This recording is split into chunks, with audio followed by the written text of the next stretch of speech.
Après la dernière révision constitutionnelle intervenue le 12 janvier 2018, le Gabon est sur le point d'en vivre une nouvelle. Tel est en tout cas le vœu du gouvernement dont le chef, le Premier ministre Rose Christian Sounkara Ponda, a été hier, mercredi 23 décembre 2020, auditionné à l'Assemblée nationale par les députés membres de la Commission des lois, des affaires administratives et des droits de l'homme. Avant que ce 24 décembre, ces derniers ne se penchent sur l'examen et ne se prononcent sur l'adoption en commission générale du nouveau projet de loi gouvernementale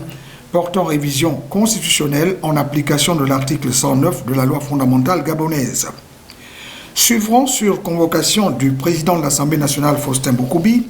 les travaux en plénière qui devront être l'aboutissement d'un processus qui devra se conclure par un toilettage de la Constitution qui répond, selon le Premier ministre gabonais, aux besoins exprimés par le gouvernement d'éviter au Gabon de vivre une situation de vide juridique,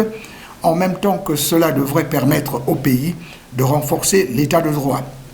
Comme explication, Rose Christian Sounkara Ponda évoque la survenue d'événements très importants ayant impacté le fonctionnement régulier des institutions et des pouvoirs publics.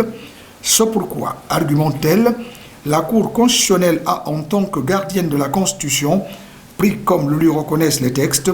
l'engagement de dégager des solutions provisoires méritant que le constituant s'y penche pour se prononcer sur le fond et éviter au pays de s'exposer à une éventualité d'interruption de continuité de l'État. La nouvelle mouture de la Constitution concerne 25 articles sur les 114 qu'elle compte, des articles portant essentiellement sur la création d'un collège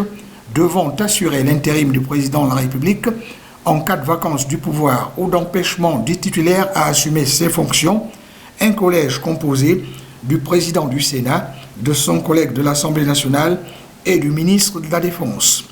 le renforcement de l'immunité du chef de l'État et la réorganisation du fonctionnement des deux chambres du Parlement.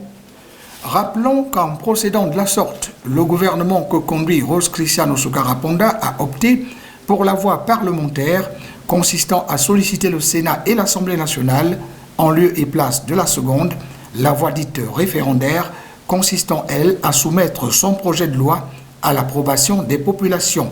toute chose que lui reconnaît la loi fondamentale gabonaise.